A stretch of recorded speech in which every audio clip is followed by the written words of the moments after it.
제가 여러분들에게 영상 설교를 하려고 합니다. 우리 교회에서 잘 될지 안 될지는 제가 오늘 해보고 앞으로 어떻게 할지 고민을 하려고 하는데, 여러분은 잘 모르시겠지만 저는 영상 예배로 서강대학에서 제가 석사학위를 받았고, 장신돼서 영상 설교로 박사학위를 받았습니다. 이렇게 말하면 상당히 기대감 높아지기 때문에 이런 말 하면 안 되는데, 그래서 잘 될지 안 될지 모르겠지만 그 화면이 크지 않지만 오늘 말씀을 가지고 함께 은혜를 나누려고 합니다.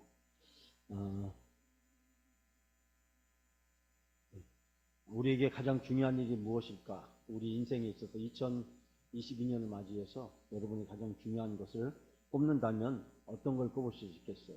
아마 방송국 카메라가 여러분께 인터뷰를 한 분 한 분 한다면 오늘 이 시점에 인생에 가장 중요한 것이 어떤 거라고 생각하세요? 라고 하면 여러분이 뭔가 하고 싶은 말이 다 있겠죠. 인터뷰를 해보신 분도 계시고 대부분 안 해보셨겠지만, 나의 인생에 있어서 가장 중요한 일을 우리는 뭐라고 할 수 있을까 생각을 해보게 됩니다. 전쟁하면 사람들을 많이 흥분시키죠. 왜 전쟁이 사람들을 많이 흥분시킬까요? 전쟁은 사람 마음속에 있는 공격성을 자극하기 때문에. 그래서 우리가 스포츠도 다 뭐죠? 마치 전쟁하듯이 많이 하잖아요. 유럽 같은 경우는 축구를 아주 좋아하죠. 여러분, 유럽이 축구를 왜 이렇게 좋아하는지 아세요? 전쟁을 하지 못하니까 그 공격적인 본능들을 축구를 통해서 해소하는 겁니다. 유럽은 중세시대 이후에 원래 유럽 국가의 뿌리가 도시국가였거든요. 도시별. 민족국가라고 하는 도시국가였기 때문에 이탈리아 중심으로 형성된 도시국가들이 도시 간에 경쟁을 하는 거죠. 그것이 오늘날 뭐로 나타났어요? 축구 경기로 나타나는 거죠. 그래서 축구하면은 막 서로 사활을 걸다시피 하고 엄청나게 많은 축구 경기 요금을 입장료를 내고 들어가고, 또 이 축구 경기의 승패에 우리가 목숨 걸고 막 싸우듯이, 그래서 사람이 가끔 죽기도 하고 많이 다치기도 하고 이런 경우를 보게 되죠. 전쟁, 전투, 대결 굉장히 좋아하고 사람들을 흥분시키죠. 한국에서는 노래도 뭐예요? 대결. 노래도 보면 여러 프로그램들이 다 대결식으로 이끌어 가야 사람들에게 흥미와 관심. 요리도 뭐라죠? 대결. 그래서 우리가 인간의 그 잠재되어 있는 공격성을 유도하고 이용하기 위한 많은 프로그램이 스포츠, 문화, 예술계에 많이 있는 것을 보게 됩니다. 그렇다면은 이런 그 전쟁은 우리들에게 어떤 영향을 끼칠까요? 근데 우리가 때때로 보면은 말도 안 되는 그런 경기들이 있죠. 여러분, 이 스모 선수와 이 어린 선수와의 시합 말이 된다고 생각하세요? 여러분, 이 어처구니 없죠. 그러나 우리 현실에도 보면 이와 같은 일이 많이 있잖아요. 여러분, 우크라이나와 러시아와의 전쟁이 말이 된다고 생각하세요? 때로는 어린 소년들이, 어린이들이 탱크를 향해서, 또 무장하지 않은 사람이 탱크를 향해서 싸우거나 또 탱크를 저지하기 위한 그런 일도 우리가 흔히 많이 볼 수 있죠. 그뿐만 아니라 우리나라도 이순 장군과 일본과의 싸움, 그 유명한 해전도 보면은 12척과 330척. 이 싸움이 말이 된다고 생각하세요? 말이 안 되잖아요. 12척과 330척이 어떻게 싸움을 벌일 수 있겠어요? 그러나 이런 싸움은 역사를 바꾸는 놀라운 전환점이 됐다는 것을 알 수 있게 됩니다. 제가 왜 이야기하냐면 오늘 다윗과 골리앗의 얘기를 하려고 합니다. 이 다윗과 골리앗의 싸움, 이게 말이 된다고 생각하세요? 어린 양치기 소년과 2m 70 정도 되는 거인 장수의 대결. 이 골리앗의 키에 대해서 많은 사람들이 연구를 많이 했습니다. 골리앗은 얼마만큼 체구를 가지고 있을까? 얼마만큼 키를 가진 사람일까? 근데 어떤 연구에 보면 약 2m 70 정도 되는 거인이었다. 고대 당시 때는 네피림이라든지 용사라고 하는, 영웅이라고 하는 것들이 여러 대륙에서 여러 이야기를 통해서 전해 내려오는 것을 보게 되죠. 그런데 이 들에서 목동이었던 양치기 소년과 그리고 싸움에 능한 거인 장수와의 대결. 여러분, 이게 정말 말이 될 수 있을까요? 그러나 우리가 여기서 생각해 볼 수 있는 것은 다윗, 그는 어떤 사람이었을까요? 이 골리앗을 맞서 싸우는 이 다윗, 이 어린 소년. 자, 이 얘기를 하기 전에 먼저 이스라엘과 블레셋의 전투 상황을 잠깐 말씀드리려고 합니다. BC 약 1048년으로 추정되는데 이때 빅마스의 전투에서 처음에 있었고, 그 다음에 이스라엘이 블레셋을 독립하기 위한 전쟁이 요나단의 활약으로 승리를 하게 됩니다.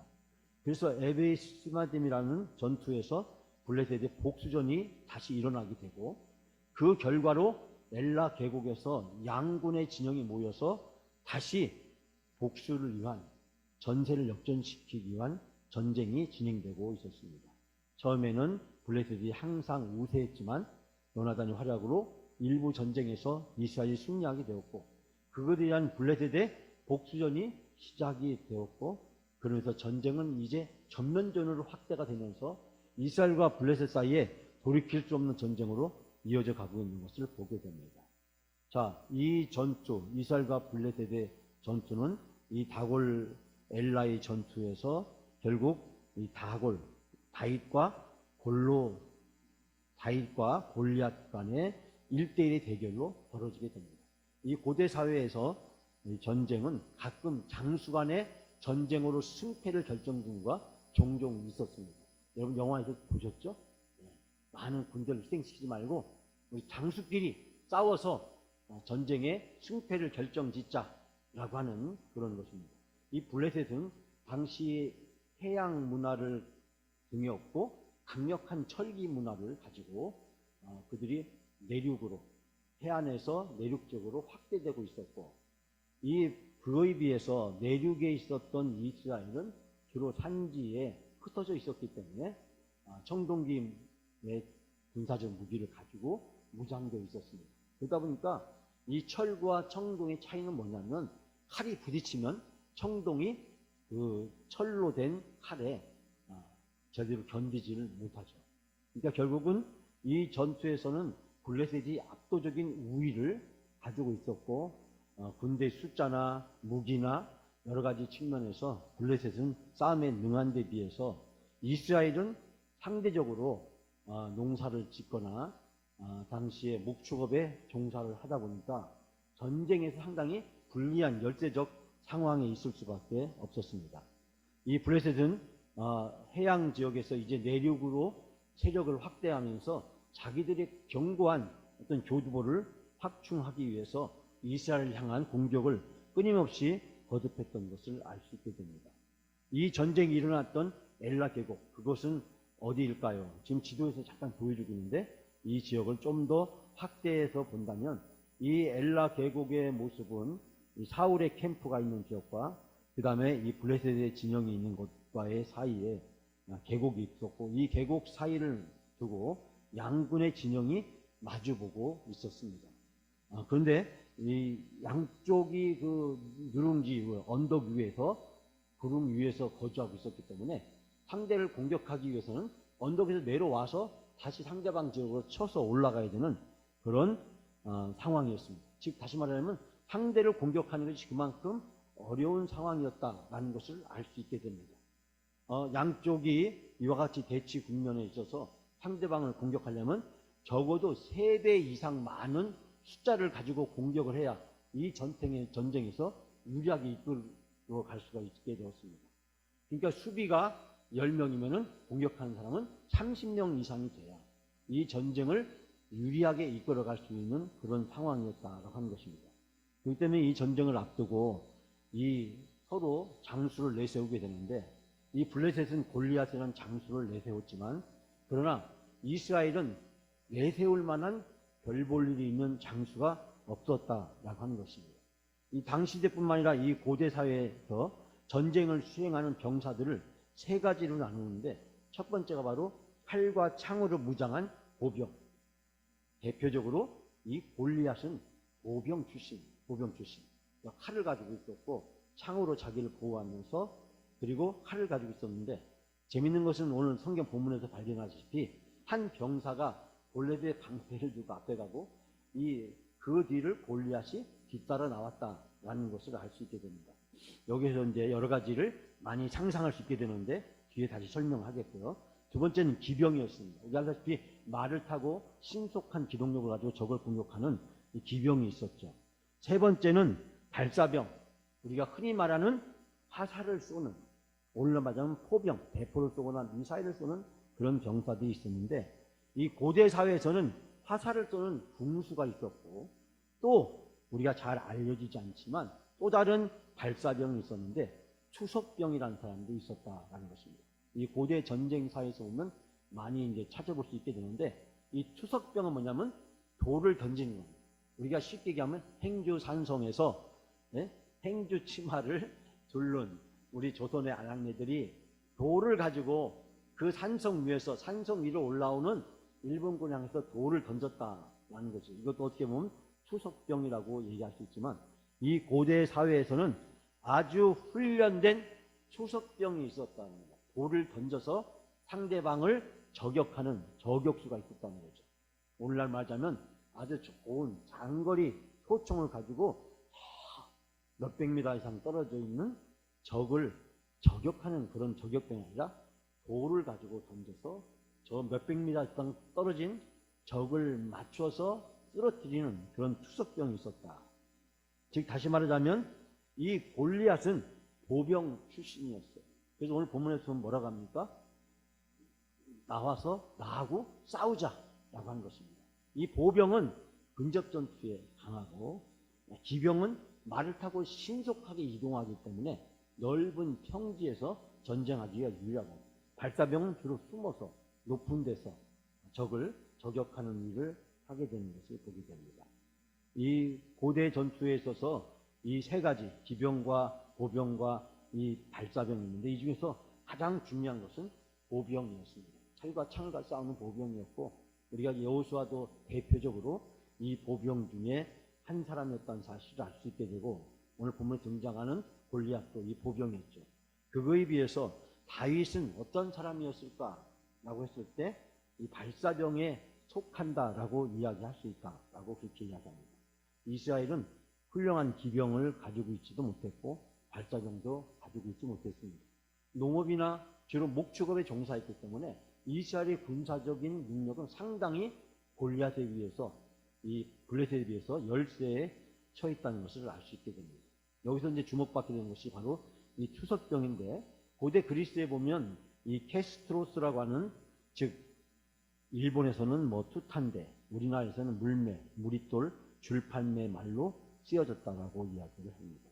즉 고대 사회에서 이 전쟁에서 추석병은 있었다, 많이 있었다는 것을 알 수 있게 되고, 골리앗은 이 근접 보병이었기 때문에 그는 투구, 갑옷, 방패 등으로 이 중무장한 상태였고, 다윗 같은 경우는 추석병이다 보니까 신속하게 이동하는 기동력을 중요하게 생각했기 때문에 거의 비무장 상태에 있었다라는 것을 알 수 있게 됩니다.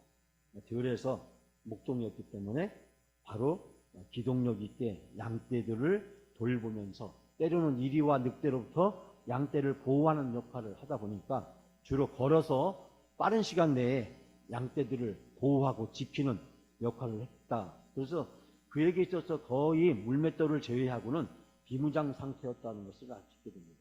이 사진에서 보다시피 이 고대 사회는 아주 훈련되고 준비된 이 물맷돌을 이용해서 적들을 물리쳤는데, 다윗은 어렸을 때부터 양치기를 했기 때문에 이 들에서 양을 치면서 양을 노리는 맹수들, 그 맹수들로부터 양을 지키는, 그래서 오랜 시간 동안 들에서 훈련되고 준비된 사람이었다라고 하는 것입니다. 자, 여기서 드리신 말씀은 어느 날 다윗이 갑자기 나와서 골리앗을 쓰러뜨리는 것이 아니었다는 것이에요. 이 다윗은 상당히 훈련되고 준비된 사람이었다.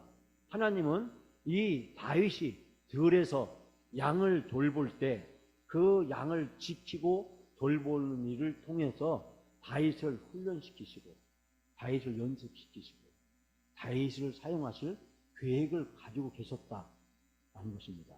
우리가 흔히 하는 말로 개그 프로그램에 그런 거 있죠. 계획이 있었네. 하나님의 놀라운 계획이 다윗의 전 일생을 통해서 있었다. 오늘 갑자기 들에서 아무것도 안 하던 목동을 갑자기 불러서 사용한 것이 아니라 들에서 양을 돌보는 일에 최선을 다하고 충성하고 헌신했던, 그래서 양들을 잘 돌봤던 그 다윗을 하나님이 부르셨다라고 하는 것입니다. 어느 날 갑자기 다윗이 영웅이 된 것이 아니었다라고 하는 것입니다. 이 투석구는 창과 칼, 활에 결코 뒤처지지 않는 엄연한 현역 군사 무기였고, 속도는 약 140km, 그리고 거리는 약 477m. 여러분 477m, 100m 달리기만 해도 그 거리를 대충 가름할 수 있게 되는데 477m까지 날아가기도 했다는 것입니다. 그 로도스 투석병이나 이 발레라스의 투석병은 당시 유명했는데 유효 사거리가 200m, 최대 400m였단 말이에요. 이 군대에서 남자분들은 사격을 해보면 알지만 200m, 100m, 200m, 400m 맞추는 것은 상당한 실력이 있어야 되죠. 즉 상당히 훈련받은 사람이 아니고서 200m 거리 밖에 있는, 또 400m 거리에 있는 표적을 맞춘다는 것은 거의 어려운데, 돌을 던져서 200m 떨어진, 때로는 300m, 400m 때리는 적을 맞추기도 했다라고 하는 것을 알 수 있게 됩니다. 다시 자 전쟁으로 돌아가서, 그러면 이스라엘과 블레셋의 전쟁은 어떻게 됐을까요? 이 보병 출신이었던 골리앗이 1대1 대결로 전쟁을 끝나자고 제안합니다. 왜 그런 제안을 했을까요? 블레셋은 골리앗이라고 하는 훌륭한 장수를 가지고 있었어요. 보병 출신의 장수, 방패와 칼을 가지고 근접 전투에서 잘 싸울 수 있는 훌륭한 그런 전사를 가지고 있었습니다. 그의 키는 2m 70이었고 그의 우람한 체격과 그리고 근접 전투에서 누구보다도 잘 싸울 수 있는 능력을 가진 이 거인 골리앗. 그렇기 때문에 블레셋은 이스라엘에게 제안합니다. 여러 사람을 힘들거나 죽게 할 필요 없이 1대1로 이스라엘 장수 나와라. 내가 나와서 너희들과 싸우두리라. 그런데 여러분 어떻게 됐습니까? 아무도 나서지를 못했어요. 그죠? 우리 알다시피 사울 왕뿐만 아니라 사울 왕의 그 신복들, 이스라엘의 장수 중에 누구도 골레셋과 싸우겠다는 사람이 한 명도 없었어요. 왜냐하면 그 싸움은 승산이 없었기 때문에 이스라엘 백성은 겁에 질려서 그들은 누구도 싸울 수가 없었습니다. 이 고대 전쟁에 있어서 1대1 장수 간의 결투는 이 고착 상태에 빠져 있는 이 전쟁을 순식간에 끝낼 수 있는 훌륭한 방법이기도 했습니다. 지금 계곡을 두고 양쪽 산 진영에 이스라엘과 블레셋이 진을 치고 있었고 전쟁은 더 이상 쉽게 한 발 나갈 수가 없는 이런 상황에서 블레셋은 이런 제안을 한 것입니다. 이 골리앗은 아까 있지만 보병으로 자기가 가지고 있는 강점을 가지고 싸우자고 한 거예요. 자, 이제 근접 전투로 승패를 가름하자. 아까 말씀드렸듯이 보병, 칼과 창을 무장한 이 보병은 근접 전투에서 가장 중요한 것은 창과 단창, 칼 등 공격 무기와 방패와 갑옷 등의 수비용 무기로 구성되어 있습니다. 2m 이상의 거구였고 그는 백전백승의 용사였습니다. 골레셋이 나가기만 하면 이기는 전쟁, 이스라엘은 붙으면 백전백패할 수밖에 없는 전쟁, 이런 불리한 전쟁이지만 골레셋은 자기들이 백전백승할 수 있는 유리한 전쟁이기 때문에 이 전쟁으로 순식간에 전쟁을 끝내자라고 이야기합니다. 여기서 많은 학자들은요, 이 골리앗이라는 사람을 연구를 했습니다. 골리앗은 왜 이렇게 키가 컸을까? 골리앗이 키가 큰 이유가 무엇일까라고 분석을 해봤는데, 즉 고대 사회의 사람들도 이렇게 골리앗처럼 2m 70 되는 사람이 별로 없는데 골리앗은 왜 이렇게 키가 컸을까? 그의 오늘 본문에 나타난 걸음걸이, 그가 취했던 태도, 여러 가지 상황들을 분석해보고 의학적으로 이 골리앗을 분석해보니까 이 골리앗은 거인증 환자였다는 거예요. 이 거인증은 말단 비대증이라고 하는, 우리나라에도 선수가 이 말단 비대증에 걸린 그런 선수가 있었죠. 키가 비정상적으로 크는 겁니다. 1, 2cm 정도 크는 게 아니라 너무 키가 크는 거죠. 감당할 수 없을 정도 키가 크는 이 거인증을 말단 비대증이라고 이야기를 하는데, 그 원인 중에 하나가 뭐냐면 뇌하수체 호르몬이 비정상적으로 과다하게 분비될 때 때로는 거인증이나 말단 비대증에 걸릴 수 있다고 합니다. 너무 크다 보니까 얼굴이 어떻게 돼요? 약간 커지면서 약간 이그러진 변형된 형태를 나타나게 됩니다. 제가 잘 알고 있는, 여러분 얘기하면 다 알 수 있는 사람이 있지만 이 시간에 그분 이름을 얘기한다는 것이 조심스러워서 말씀을 드리지는 않겠습니다. 그러나 우리가 TV에서 가끔 그분을 본 적도 있고 스포츠 선수였던 그분은 나중에 격투기에도 등장을 했다가 좋은 성적을 거두지는 못했지만 많은 사람들에게 주목을 받았던 그런 사례들을 우리가 찾아볼 수 있게 됩니다. 결국 여러 가지 합병증에 시달리고 있었을 것이다 라고 이야기하고, 그 중에 대표적으로 이 골리앗은요, 시야의 장애가 많았다는 거예요. 그렇기 때문에 그가 걸어 나올 때도 혼자 나온 거 아니라 누가요? 다른 군사가 방패를 들고 골리앗을 데리고 오는 거예요. 다시 말하자면 멀리 있는 걸 볼 수가 없어요. 멀리 있는 걸 볼 수가 없어요. 그렇기 때문에 이 골리앗을 다른 병사가 방패를 들고 골리앗을 인도해서 상대방 장수 앞으로 데려가는 겁니다. 이 골리앗은 시야가 장애, 즉 복시증에 있었기 때문에 멀리 있는 것을 제대로 보지도 못했고, 이 다윗이 무엇을 가지고 있었는지를 제대로 볼 수가 없었습니다. 그는 키가 컸고 힘이 장사였고, 그는 갑옷과 창과 그리고 칼과 방패를 가지고 훌륭한 보병 전사였고 영웅이었음에도 불구하고 신체적으로 그에게 많은 단점과 약점이 있었다라고 하는 것입니다. 그에 비해서 다윗은 어떻습니까? 다윗은 어린 소년이었고 그는 전쟁 경험이 없었습니다. 그의 공격용 무기는 보잘것없는 것이었고 수비용 무기는 갑옷도 없었습니다. 오늘 본문에 보니까 사울이 갑옷을 줬는데 갑옷을 입으니까 너무 큰 거예요. 너무 맞지 않는 거예요. 이 갑옷을 입고 걸어가기조차도 불편하고 힘드니까 할 수 없이 다윗이 갑옷을 벗고 왕이 준 무기도 내려놓고, 그리고 전쟁에 나가서 골리앗과 싸우겠다라고 이야기했을 때 온 이스라엘 진영 사람들이 얼마나 큰 멘붕에 빠졌을까 우리는 상상할 수 있게 됩니다. 이 골리앗이 제안한 이 근접 전투 방식은 이 다윗에게는 이길 수 없는 전쟁 방식입니다. 왜냐하면 가까이 붙어서 싸우는 것은 이 칼과 방패에 능한 누구를 당할 수 없어요? 골리앗을 능할 수 없기 때문에. 골리앗은 시력에 장애가 있었지만 가까이 있는 것은 잘 볼 수가 있었기 때문에 그는 늘 근접 전투에서 승리를 거둬왔습니다. 여기서 다윗은 골리앗이 제안한 전쟁 방식을 수용하지 않고 자기 중심에 자기가 유리한 전투 방식으로 이끌어갑니다.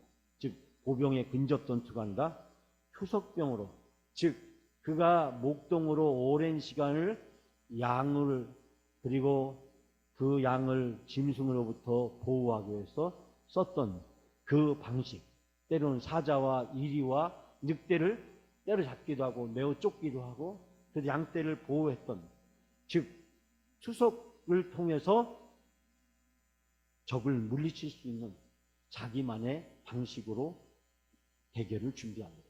즉 다윗은 멀리 떨어져서 하는 것이 유리하고, 그거에 비해서 골리앗은 가까이 붙어서 하는 싸움이 유리했습니다. 그래서 골리앗은 가까이 붙어서 싸우자고 제안했는데 다윗은 그 골리앗의 전투를 거부하고 이제 자기가 유리한 형태로 전쟁을 하게 됩니다. 자, 골리앗의 관점에서 살펴보면 골리앗은 이 외형적인 다윗의 모습을 보고 무시합니다. 뭐라면 작대기뿐인 소년을 보고 모독감을 느껴서 이 상대방의 전력을 분석하는데 소홀히 여기게 됩니다. 즉 다윗이 어린 소년 같은 사람이 이 시력이 장애로 멀리서 뿌옇게 오는 모습을 보면서, 아니 작대기 하나뿐 들고 있는 저 소년이 나 같은 장수와 싸우겠다고 하다니, 여기에서 이 골리앗의 치명적인 실수가 생기게 됩니다. 즉 자신을 너무 과신한 나머지 상대방을 제대로 보지도 못하고 상대방을 판단하는 결과를 초래하게 된 것입니다. 즉 골리앗은 말단 비대증으로 아까 말씀드렸듯이 멀리 있는 것을 제대로 보지도 못했고 이 다윗이 어떤 무기를 가지고 어떻게 싸우려고 하는지도 그는 알지 못했다. 결국 그는 이 전쟁에 상당히 유리하게 싸움을 끌고 가려고 했지만 그러나 자기는 이 전쟁에서 불리한 방식으로 전쟁을 이끌어갈 수밖에 없습니다. 여기서 우리는 골리앗이 사용했던 언어와 다윗이 사용했던 언어를 분석함으로써 두 사람이 어떤 생각을 가지고 있었을까 한번 생각해 보자 합니다. 여러분, 오늘 본문의 말씀을 보니까 뭐라냐면 이 블레셋 장수는 소리쳤어요. 내가 오늘 이렇게 너희 이스라엘 진영에 욕을 퍼붓는데도 나와 결판을 낼 사람을 내보내지 못하느냐. 사울과 이스라엘 전군은 이 블레셋 장군의 말을 듣고 너무 겁에 질려서 떨고만 있었다. 그리고 이스라엘 군대들은 그를 보자마자 도망쳤다. 이렇게 얘기하고 있습니다. 너희 이스라엘 진영에 욕을 퍼붓는데도 나와 함께 싸울 사람이 없느냐. 블레셋 장수는 다윗을 보고 볼이 붉게 생긴 어린아이라는 것을 알고 우습게 여겨서 막대기는 왜 가져왔냐. 내가 개란 말이냐. 그 막대기 가지고 개를 잡으려고 개를 쫓으려고 하느냐 라고 이야기하면서 어린 소년이 막대기를 가지고 나온 것을 보면서 자기 신의 이름으로 다윗을 저주했다는 것입니다. 그래서 장수는 다윗에게 이렇게 말합니다. 어서 나오너라. 내 살점을 하늘의 새와 들짐승의 밥으로 만들어주겠다. 너는 이제 꼼짝없이 나한테 죽었다라고 얘기합니다. 자, 그거에 비해서 다윗은 골리앗에 어떤 말을 사용했을까요? 저 블레셋의 오랑캐 녀석이 누구기에 살아계신 하나님을 거스리는 이 군대를 욕지거리를 하는 것입니까? 저 블레셋 장군이, 블레셋 장수가 누구걸래? 저 이방인이 어떻게 하나님께서 건드리는 이 군대에게 욕을 할 수 있느냐? 하나님께서 건드리는 이 군대에 욕을 퍼붓는 자를 어찌 그냥 내버려 두겠느냐? 사자와 곰으로부터 소인을 살려주신 여호와께서 저 블레셋 놈에게도 소인을 살려주실 것입니다. 그러면서 다윗은 이렇게 얘기합니다. 나는 만군의 여호와의 이름을 믿고 나왔다. 내가 욕지거리를 퍼붓는 이스라엘 군대의 하나님의 이름을 믿고 나왔다. 그러면서 다윗은 계속해서 말합니다. 하나님이 어떤 분이신지 천하가 알게 해주겠다. 여호와께서 칼이나 창 따위를 써서 구원하시는 것이 아니라 여호와께서 몸소 싸우시어 내 놈을 우리의 손에 넘겨주실 것이다. 다윗은 그렇게 얘기합니다. 다윗은 하나님의 이름으로 전쟁에 나가고 하나님이 이 전쟁에서 함께해 주실 거라는 것을 알 수 있게 됩니다. 결국 이 전쟁의 결과는 우리가 봤을 때 어떻게 됐을까요? 자기 자신에 대한 지나친 과신으로 이 골리앗은 교만에 빠졌고 상대방을 무시함으로써 적이 어떤 무기를 가지고 싸우는지 제대로 알 수가 없었고 자신의 강점으로 대결을 주도적으로 이끌지 못했습니다. 그에 비해서 다윗은 하나님과 골리앗과의 싸움으로 영적 전투를 받아들였습니다. 이 전쟁은 나와 저 골리앗과의 싸움이 아니라 하나님과 골리앗과의 싸움이다. 그리고 상대방의 장점이 무엇인지를 충분히 알고 있었기 때문에 가까이 가서 싸우는 게 아니라 멀리서 돌을 던지는 수석병으로서 자기의 장점을 극대화하면서 이 전쟁을 유리하게 이끌어가는 것을 보게 됩니다. 결국 우리는 이 다윗에게서 발견하게 된 것은 하나님 중심의 신앙입니다. 다윗은 하나님의 이름을 걸고 하나님의 군대를 모독하느냐. 나는 만군의 여호와의 이름 하나님의 이름으로 내게 나아간다. 전쟁은 하나님께 속한 것인즉 그가 너희를 우리 손에 넘기시리라. 다윗의 영성은 하나님 중심의 영성이었습니다. 두 번째 다윗의 영성은 준비된 훈련된 영성이었습니다. 그는 목동을 할 때 아버지의 양을 지킬 때 사자나 곰이 와서 양떼와 새끼를 물면 내가 따라가서 그것을 치고 그 입에서 새끼를 건져내었고 그것이 일어나 나를 해치고자 하면 내가 그 수염을 잡고 그것을 쳐 죽였나이다. 그는 목동으로 일을 하면서 최선을 다해서 목숨을 걸고 양떼들을 돌보았습니다. 거기에서 최선을 다하는 이 다윗의 모습을 보고 하나님은 다윗이 지도자로서 이스라엘 백성을 구원할 장수로서 훌륭한 자질이 있다고 판단했고 골리앗과의 싸움에서 그를 장군으로 세운 것입니다. 세 번째, 다윗은 자기의 강점에 집중하는 영성과 신앙을 가지고 있었습니다. 그는 칼과 군복을 포기하고 그리고 자기가 가지고 있던 손에 막대기와 그리고 매끄러운 돌 5개를 골라서 그리고 주머니에 놓고 물매를 가지고 골리앗 사람에게 나아가게 됩니다. 하나님이 다윗에게 주셨던 은사, 재능을 가지고 그는 이 전쟁에서 싸웠던 것을 볼 수 있게 됩니다. 오늘 마지막 결론적으로 말씀드리자면 이 다윗과 골리앗과의 싸움은 그냥 우연히 승패가 가름져진 것이 아닙니다. 즉 우연히 다윗의 돌을 던졌더니 우연히 골리앗이 맞아서 쓰러져서 그래서 우연히 전쟁에서 승리한 것이 아니라 하나님은 다윗을 아무도 알아주지 않을 때 그 들에서 열심히 자기에게 주어지기 위해 최선을 다하고 있던 준비된 다윗을 들어서 하나님은 사용하셨고 하나님은 이스라엘 백성을 구원하신 줄 믿습니다. 하나님은 우리 각자 한 사람 한 사람에게 다윗과 같은 영성을 가질 것을 요구하고 있습니다. 그 영성은 신비한 영성이 아닙니다. 탁월한 것이 아닙니다. 영웅적인 것이 아닙니다. 뛰어난 것이 아닙니다. 남이 비교할 수 없는 남들이 가지 못한 그것이 아니라 내가 교회를 섬길 때, 내가 가정을 섬길 때, 직장에서 사회에서 하나님이 내가 할 수 있는 그 작은 일을 통해서 하나님은 하나하나를 보시고 하나하나를 하고 있는 우리들의 모습을 통해서 하나님은 우리를 사용하신 줄 믿습니다. 내가 속해 있는 공동체 속에서 우리 교회에서도 내가 할 수 있는 일이 무엇이 있을까? 내가 어떻게 교회를 섬기고 어떻게 교회에서 다른 성도들을 섬길 수 있을까? 내가 할 수 있는 것, 할 수 없는 것이 아니라 내가 할 수 있는 것, 그것이 아무리 작은 것이라고 할지라도 그것에 최선을 다하고 그것을 찾고 그것을 통해서 헌신하게 될 때 하나님은 그것을 기뻐하시고 하나님은 그것을 보시고 칭찬하시고 하나님은 그것을 인정하신다는 것입니다. 가정에서도 사회에서도 직장에서도 마찬가지입니다. 다윗의 준비된 영성, 훈련된 영성, 철저하게 하나님 중심, 하나님 주인으로 모시고 살아가는 이 다윗의 믿음과 신앙. 오늘 오전에 우리가 함께 나누듯이 예수 그리스도께서 사탄의 유혹을 물리치실 때 예수님이 특별한 방법을 사용했나요? 신비한 방법을 사용했습니까?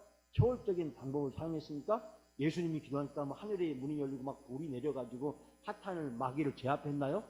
아니잖아요.